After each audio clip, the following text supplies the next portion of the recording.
ನಮಸ್ಕಾರ ಸ್ನೇಹಿತರೆ. ಸಾಮಾನ್ಯವಾಗಿ ಮನುಷ್ಯರು ಸಂತೋಷ ಮತ್ತು ದುಃಖಗಳನ್ನು ವ್ಯಕ್ತಪಡಿಸುವ ಸಲುವಾಗಿ ಕಣ್ಣೀರು ಅಥವಾ ಪನ್ನೀರನ್ನ ಸುರಿಸುವುದು ಸಹಜ ಹಾಗೂ ಸಾಮಾನ್ಯ ಪ್ರಕ್ರಿಯೆಯಾಗಿದೆ. ಆದರೆ ಬೆಂಗಳೂರಿನ ದೇವಸ್ಥಾನವೊಂದರಲ್ಲಿ ಆಂಜನೇಯ ಸ್ವಾಮಿ ಕಣ್ಣೀರು ಸುರಿಸುವ ಆಶ್ಚರ್ಯಕರ ಹಾಗೂ ವಿಸ್ಮಯಕಾರಿ ಸಂಗತಿ ಪತ್ತೆಯಾಗಿದೆ. ಹಾಗಾದ್ರೆ ಆ ದೇವಸ್ಥಾನ ಯಾವುದು, ಎಲ್ಲಿದೆ, ಯಾಕೆ ಆಂಜನೇಯ ಸ್ವಾಮಿ ಕಣ್ಣೀರನ್ನು ಸುರಿಸುತ್ತಿದ್ದಾನೆ ಎನ್ನುವ ಸಂಪೂರ್ಣವಾದ ಮಾಹಿತಿಯನ್ನ ಈ ವಿಡಿಯೋದಲ್ಲಿ ನಿಮಗೆ ಕೊಡಕ್ ಹೋಗ್ತಾ ಇದ್ದೀನಿ. ಒಂದು ವೇಳೆ ನೀವು ಈ ಚಾನಲ್ ಅನ್ನು ಇನ್ನೂ ಸಬ್ಸ್ಕ್ರೈಬ್ ಮಾಡದೇ ಇದ್ರೆ ದಯವಿಟ್ಟು ಈಗಲೇ ಸಬ್ಸ್ಕ್ರೈಬ್ ಮಾಡಿ, ಜೊತೆಗೆ ಬೆಲ್ ಐಕನ್ ಕೂಡ ಪ್ರೆಸ್ ಮಾಡಿ. ಸ್ನೇಹಿತರೆ, ಎಷ್ಟು ಜನಕ್ಕೆ ಈ ವಿಷಯ ಗೊತ್ತಿದೆಯೋ ಗೊತ್ತಿಲ್ಲ. ವಿಶ್ವದಲ್ಲಿ ಅತಿ ಹೆಚ್ಚು ಮೋಟಾರ್ ಬೈಕ್ ಹೊಂದಿರುವ ಮಹಾನಗರಗಳಲ್ಲಿ ಬೆಂಗಳೂರು ಒಂದು. ಹಾಗೆಯೇ ವಿಶ್ವದಲ್ಲಿ ಅತಿ ಹೆಚ್ಚು ದೇವಸ್ಥಾನಗಳ ಹೊಂದಿರುವ ನಗರ ಅದು ನಿಮ್ಮೆಲ್ಲರ ಬೆಂಗಳೂರು. ನಿಜಕ್ಕೂ ಈ ವಿಷಯ ಕೇಳುತ್ತಿದ್ದರೆ ನಾವು ಕನ್ನಡಿಗರು ಹೆಮ್ಮೆ ಪಡುವಂತಹ ವಿಷಯವಾಗಿದೆ. ಹಾಗೆಯೇ ಬಾಣಸವಾಡಿ ಪ್ರದೇಶ ಬೆಂಗಳೂರಿನ ಈಶಾನ್ಯ ಭಾಗದಲ್ಲಿದೆ. ಇದು ಮೆಜೆಸ್ಟಿಕ್ ನಿಂದ ಸುಮಾರು 10 ರಿಂದ 12 ಕಿಲೋಮೀಟರ್ ದೂರದಲ್ಲಿದೆ. ಈಗಿರುವ ಬಾಣಸವಾಡಿ ನೋಡಿದರೆ ನೀವು ಯಾವುದೋ ವಿದೇಶಕ್ಕೆ ಹೋದಂತೆ ಭಾಸವಾಗುತ್ತದೆ. ಯಾಕೆಂದ್ರೆ ಈ ಪ್ರದೇಶದಲ್ಲಿ ಹೆಚ್ಚಾಗಿ ಐಟಿ ಬಿಟಿ ಆಫೀಸುಗಳು ಹಾಗೂ ಇಲ್ಲಿ ವಾಸಿಸುವ ಜನರು ಕೂಡ ಇತರೆ ದೇಶ ಹಾಗೂ ಇತರೆ ರಾಜ್ಯದವರೇ ಜಾಸ್ತಿಯಾಗಿದ್ದಾರೆ. ಆದರೆ ಈ ಪ್ರದೇಶದ ಮತ್ತೊಂದು ವಿಶೇಷ ಏನೆಂದರೆ ಬೆಂಗಳೂರಿನ ಅತ್ಯಂತ ಶ್ರೀಮಂತ ದೇವಾಲಯಗಳಲ್ಲಿ ಇಲ್ಲಿ ಒಂದು ದೇವಾಲಯ ಸ್ಥಿತವಾಗಿದೆ. ಅದುವೇ ಆಂಜನೇಯನ ದೇವಸ್ಥಾನ. ಈ ಹಿಂದೆ ಬೆಂಗಳೂರು ನಗರದಲ್ಲಿ ಚಿಕ್ಕ ಬಾಣಸವಾಡಿ ಮತ್ತು ದೊಡ್ಡ ಬಾಣಸವಾಡಿ ಎಂಬ 2 ಗ್ರಾಮಗಳಿದ್ದವು. ಹೆಚ್ಚುತ್ತಿರುವ ನಗರೀಕರಣದಿಂದ ಈ 2 ಹಳ್ಳಿಗಳು ಕಣ್ಮರೆಯಾಗಿ ಕೇವಲ ದೊಡ್ಡ ಬಾಣಸವಾಡಿ ಎಂಬ ಸುಸಜ್ಜಿತವಾದ ಬಡಾವಣೆ ಇಂದು ಆ ಪ್ರದೇಶದಲ್ಲಿ ತಲೆ ಎತ್ತಿ ನಿಂತಿದೆ. ಹಳ್ಳಿಗಳು ಪಟ್ಟಣವಾಗಿ ಜನರೆಲ್ಲ ಸ್ಥಿತವಂತರಾದರೂ ಅವರಲ್ಲಿ ಉಳಿದಿರುವಂತಹ ಆಸ್ತಿಕತೆ ಮತ್ತು ದೈವಿ ಭಕ್ತಿಯಿಂದಾಗಿ ನಮ್ಮ ಪೂರ್ವಜರು ಕಟ್ಟಿರುವ ದೇವಸ್ಥಾನವನ್ನು ಇನ್ನೂ ಜತನದಿಂದ ಉಳಿಸಿಕೊಂಡು ಹೋಗಿದ್ದಾರೆನ್ನುವುದಕ್ಕೆ ಈ ಆಂಜನೇಯನ ದೇವಸ್ಥಾನವೇ ಸಾಕ್ಷಿ ಆಗಿದೆ. ಸುಮಾರು 200 ವರ್ಷಗಳಷ್ಟು ಹಳೆಯದು ಎಂದು ಹೇಳಲಾಗಿರುವ ದೊಡ್ಡ ಬಾಣಸವಾಡಿಯ ಪ್ರಖ್ಯಾತ ಆಂಜನೇಯ ಸ್ವಾಮಿ ದೇವಸ್ಥಾನ ಇದಕ್ಕೊಂದು ಜಲ್ವಂತ ಉದಾಹರಣೆಯಾಗಿದೆ. ಬೆಂಗಳೂರಿನ ಕಟ್ಟಿದಂತಹ ಶ್ರೀ ಕೆಂಪೇಗೌಡರ ಕಾಲದಲ್ಲಿ ಶ್ರೀ ವ್ಯಾಸರಾಯರಿಂದ ಪ್ರತಿಷ್ಠಾಪನೆ ಮಾಡಲ್ಪಟ್ಟಿರುವ ಅತ್ಯಂತ ಶಾಸ್ತ್ರೀಯವಾದ ಹಾಗೂ ದ್ರಾವಿಡ ಶೈಲಿಯಲ್ಲಿ ನಿರ್ಮಿಸಲ್ಪಟ್ಟಿರುವ ಈ ದೇವಾಲಯಗಳಲ್ಲಿ ಶ್ರೀ ಆಂಜನೇಯನ ಸ್ವಾಮಿ ದೇವಾಲಯ ಕೂಡ ಪ್ರಮುಖವಾಗಿದೆ. ಶ್ರೀ ವ್ಯಾಸರಾಯರು ಹಲವಾರು ಆಂಜನೇಯ ದೇವಸ್ಥಾನಗಳನ್ನ ಕರ್ನಾಟಕದಲ್ಲಿ ಕಟ್ಟಿದ್ದಾರೆ. ಅಂತಹದರಲ್ಲಿ ದೊಡ್ಡ ಬಾಣಸವಾಡಿಯಲ್ಲಿ ಕಟ್ಟಿರುವಂತಹ ಈ ಆಂಜನೇಯ ಸ್ವಾಮಿ ದೇವಸ್ಥಾನ ಕೂಡ ಒಂದು ಪ್ರಮುಖ ದೇವಸ್ಥಾನವಾಗಿದೆ. ಅದರ ಜೊತೆಯಲ್ಲಿಯೇ ಶ್ರೀ ಗಣಪತಿ, ಶ್ರೀ ವೆಂಕಟೇಶ್ವರ ಸ್ವಾಮಿ, ಶ್ರೀರಾಮ, ಬಸವೇಶ್ವರ ಮತ್ತು ಸಾಕ್ಷಾತ್ ಶಿವನ ಮಂದಿರಗಳಿರುವ ಒಂದು ದೇವಸ್ಥಾನದ ಸಮುಚ್ಚಯವನ್ನು ಇನ್ನೂ ಅಚ್ಚುಕಟ್ಟಾಗಿ ಬೆಳೆಸಿಕೊಂಡು ಹೋಗುತ್ತಿರುವುದು ನಿಜಕ್ಕೂ ಶ್ಲಾಘನೀಯ. ಈ ದೇವಾಲಯದಲ್ಲಿರುವ ಶ್ರೀ ಆಂಜನೇಯ ಸ್ವಾಮಿಯ ಪ್ರತಿಮೆಯನ್ನು ಕುಂದಾಪುರ ಮತ್ತು ಉಡುಪಿ ನಡುವೆ ಇರುವ ಸಾಲಿಗ್ರಾಮ ಎಂಬ ಊರಿನಲ್ಲಿ ಕೆತ್ತಲಾಗಿತ್ತು. ಇಲ್ಲಿನ ಮೂಲ ವಿಗ್ರಹವು ಸುಮಾರು 5 ಅಡಿ ಎತ್ತರವಿದ್ದು ಎಡಹಸ್ತದಲ್ಲಿ ಮಾವಿನಕಾಯಿ ಗೊಂಚವನ್ನು ಹಿಡಿದಿದ್ದು ಸಾಲಿಗ್ರಾಮ ಕೃಷ್ಣ ಶಿಲೆಯಿಂದ ವೀರಾಂಜನೇಯ ಭಂಗಿಯಲ್ಲಿದೆ.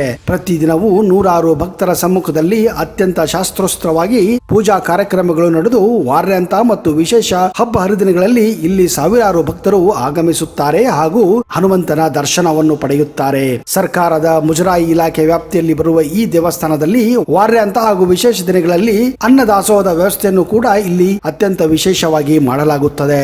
ದಸರಾ ಅಂದ್ರೆ ನವರಾತ್ರಿ ಸಂದರ್ಭದಲ್ಲಂತೂ ಈ ದೇವಸ್ಥಾನಕ್ಕೆ ಅಸಂಖ್ಯಾತ ಭಕ್ತರು ದೇಶ ವಿದೇಶಗಳಿಂದಲೂ ಕೂಡ ಬರುತ್ತಾರೆ. ಪ್ರತಿ ವರ್ಷ ಡಿಸೆಂಬರ್ ತಿಂಗಳಲ್ಲಿ ನಡೆಯುವ ಹನುಮಾನ ಜಯಂತಿ ಸಂದರ್ಭದಲ್ಲಂತೂ ದೇವಾಲಯದ ಎಲ್ಲಾ ದೇವತೆಗಳಿಗೂ ವಿವಿಧ ಹೂಗಳು ಹಾಗೂ ಆಭರಣಗಳಿಂದ ವಿಶೇಷ ಅಲಂಕಾರವನ್ನು ಕೂಡ ಇಲ್ಲಿ ಮಾಡಲಾಗುತ್ತದೆ. ವಿಶೇಷತೆ ಏನೆಂದರೆ ಇದೇ ಹನುಮಾನ್ ಜಯಂತಿಯಲ್ಲಿ ಇಲ್ಲಿನ ಆಂಜನೇಯ ವಿಗ್ರಹದಿಂದ ಕಣ್ಣೀರು ಸುರಿಯುವುದು ಇಲ್ಲಿನ ವಿಶೇಷತೆ ಹಾಗೂ ವಿಸ್ಮಯಕಾರಿ ವಿಷಯವಾಗಿದೆ. ವಿಶೇಷವಾಗಿ ಆ ದಿನದಂದೇ ಆಂಜನೇಯನ ವಿಗ್ರಹದ ಕಣ್ಣಿನಿಂದ ಕಣ್ಣೀರು ಹರಿಯುವ ಈ ವಿಚಿತ್ರ ವಿದ್ಯಮಾನಕ್ಕೆ ಪ್ರತ್ಯಕ್ಷ ಸಾಕ್ಷಿಯಾಗಲು ಸಾವಿರಾರು ಭಕ್ತಾದಿಗಳು ದಿನವಿಡೀ ದೇವಸ್ಥಾನದಲ್ಲಿ ಕಾದಿದ್ದು ಆ ದಿನದಂದು ಅನಿರ್ದಿಷ್ಟವಾಗಿ ಕಾಲದಲ್ಲಿ ಕಣ್ಣೀರು ಹರಿಸುವುದನ್ನು ಕಣ್ತುಂಬಿಕೊಂಡು ಕೃತಾರ್ಥರಾಗುತ್ತಾರೆ. ಇಂದಿನ ವೈಜ್ಞಾನಿಕ ಯುಗದಲ್ಲಿ ಕೇವಲ ವರ್ಷಕ್ಕೊಮ್ಮೆ ನಿಗದಿತ ದಿನದಂದು ಮಾತ್ರವೇ ಕಲ್ಲಿನ ಮೂರ್ತಿಯಿಂದ ಕಣ್ಣೀರು ಸುರಿಯುವ ಪ್ರಕ್ರಿಯೆ ಹಿಂದಿರುವ ವೈಜ್ಞಾನಿಕ ಕಾರಣ ಏನು ಎಂಬುದನ್ನ ಅರಿಯಲು ಇಂದಿಗೂ ಕೂಡ ಸಾಧ್ಯವಾಗಿಲ್ಲ. ಇದೇ ಕಾರಣ ಇಲ್ಲಿಗೆ ಬರುವ ಭಕ್ತಾದಿಗಳು ಹಾಗೂ ಪೂಜಾರಿಗಳು ಇದನ್ನ ಪವಾಡ ಎಂದೇ ನಂಬಿದ್ದಾರೆ. ಹಾಗೆಯೇ ಬ್ರಹ್ಮ ರಥೋತ್ಸವದಲ್ಲಿ ಅತ್ಯಂತ ಸಡಗರ ಸಂಭ್ರಮಗಳಿಂದ ಹೆಚ್ಚಿನ ಸಂಖ್ಯೆಯಲ್ಲಿ ಪಾಲ್ಗೊಂಡು ಸ್ವಾಮಿಯ ಆಶೀರ್ವಾದವನ್ನು ಪಡೆಯಲು ಇಲ್ಲಿ ಜನರು ಬಯಸುತ್ತಾರೆ. ಹಾಗೆಯೇ ಈ ಕಣ್ಣೀರು ಯಾಕೆ ಬರುತ್ತದೆ, ಹೇಗೆ ಬರುತ್ತದೆ ಎಂದು ವಿಜ್ಞಾನಿಗಳು ಕೂಡ ಇದರ ಬಗ್ಗೆ ಹಲವಾರು ರೀತಿಯ ಪರೀಕ್ಷೆಗಳನ್ನು ಕೂಡ ಮಾಡಲಾಗುತ್ತಿದೆ.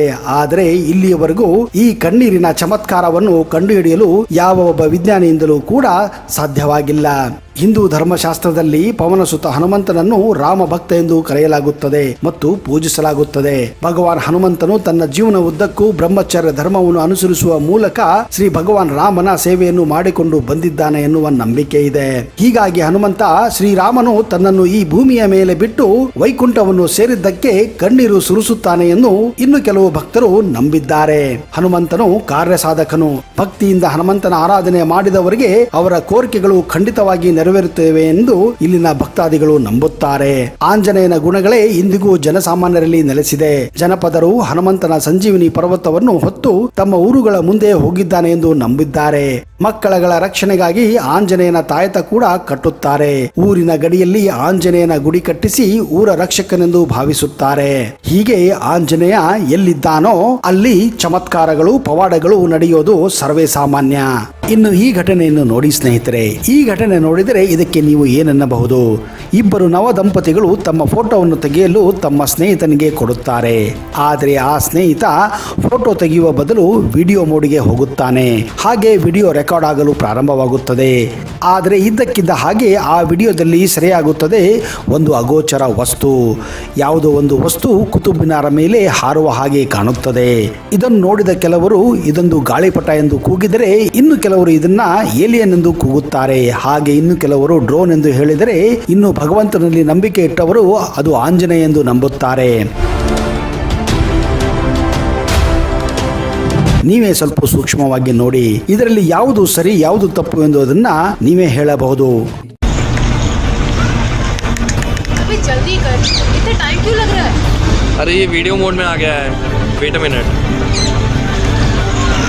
अभी पीछे देख तो क्या है?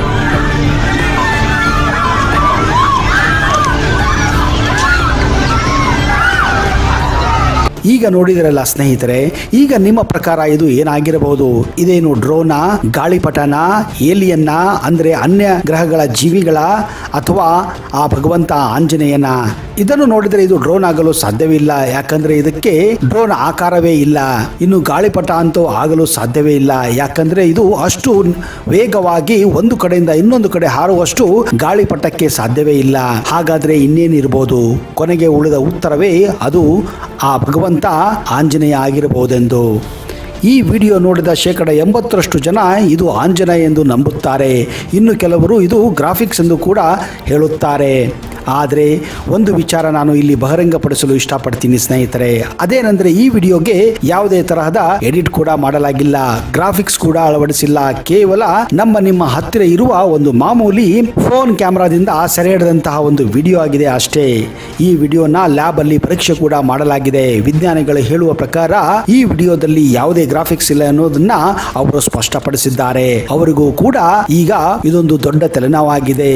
ಏನಾಗಿರಬಹುದೆಂದು ಕೂಡ ಅವರು ಈಗ ಕಂಡು ಹಿಡಿಯುತ್ತಿದ್ದಾರೆ. ಆದರೆ ಇಲ್ಲಿಯವರೆಗೆ ಅವರಿಗೆ ಯಾವುದೇ ಒಂದು ಫಲಿತಾಂಶ ಸಿಕ್ಕಿಲ್ಲ.